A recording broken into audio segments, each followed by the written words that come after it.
Hello, and welcome to Cat's Defense. This is a game that heavily surprised me. First off, if you have ever played the Battle Cats, you'll be very familiar with what we're working with here. To start right off, let me show you some of the mechanics. At the bottom, we've got your standard setup for a tower defense on Roblox. We got a loadout of a few units, and we can place them during matches. If we go over here to the cat guide, we can go into filter, check out some of the cats, and this is where we're going to see some of the mechanics pull over from the battle cats. In this game, enemies do have traits. Depending on what you're going up against, you'll want to bring a loadout that reflects something that goes well against it. So if you're struggling with red enemies, this little dude right here would be pretty good. While we're here, the game does have a bunch of different rarities, all the way to Ubers and some special cats. However, in addition to your cats can also have keywords, and this is the fun part. Depending on what it has, and you can look this up in the cat guide, your cat will do something pretty cool. Lastly, there is one more mechanic that I want to showcase, and that is going to be the cat combo list.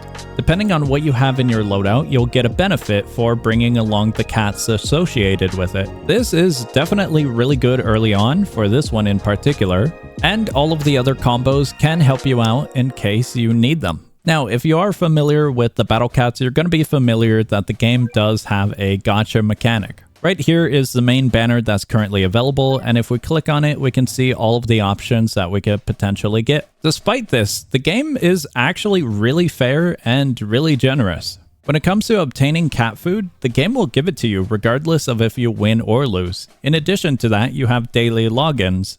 Now, I will be honest, I don't know how monetized the game is because I can't actually figure out if the game has a purchase area to buy cat food. Although I will mention, some of that is because of the messiness of the UI. To showcase a little bit of the mess that this game has, the shop is going to be your loadout and a place where you can buy some beginner cats. Despite a lot of these cats not even being from the shop, this is where you're going to equip them at. So, in case you were worried about the game only being gambling, no, we can buy a few cats here as well. In addition, you have user ranks, and you'll be able to get some cats here and a bunch of benefits over here as you rank up further and further. Despite the big number, the game is actually pretty lenient. Depending on what you complete difficulty-wise, you'll get a bunch of ranks.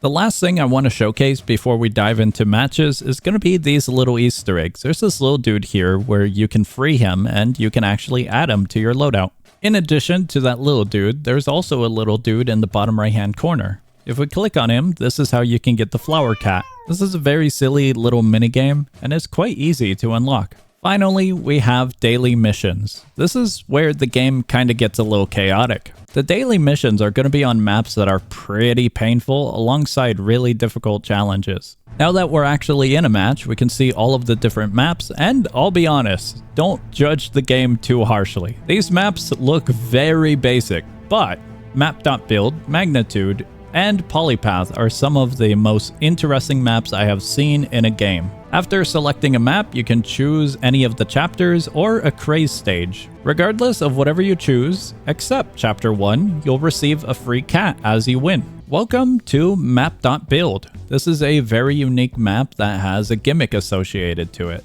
It's gonna take a while, but once we get there, I'll show you something cool.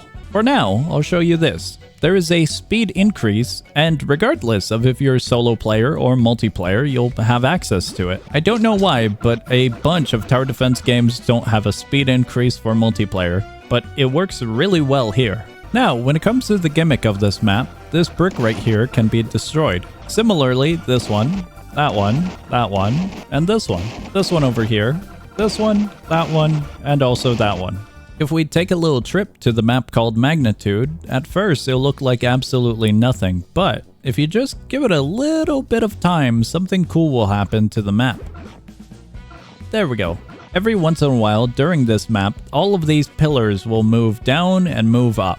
So a cat that you place on this brick over here might eventually be all the way up here if that pillar moves all the way up. I'll be honest with you, I do not remember all that many tower defense games where the entire environment changes so chaotically. If you can recall one, let me know down below in the comments. But I really wish more games did this.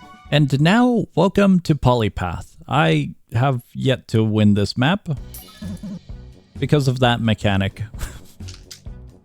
Very good. Every once in a while, the map will change the direction of the enemy pathing, and you have to protect all 3 of your bases. And if we just take a look right about now, this pathway should change, and now it's over there. Despite the challenging nature of this map, I actually really love it because it's something that you don't really see often. Usually, difficulty is inflated artificially through the means of health bars through later on difficulties in tower defense games, but this is actually a really unique way that is very simple at the same time.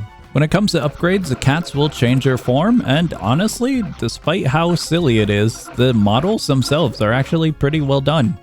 However, I will admit this is the most uncanny thing I've ever seen. But the attention to detail is pretty cool. There's a cat hiding under there.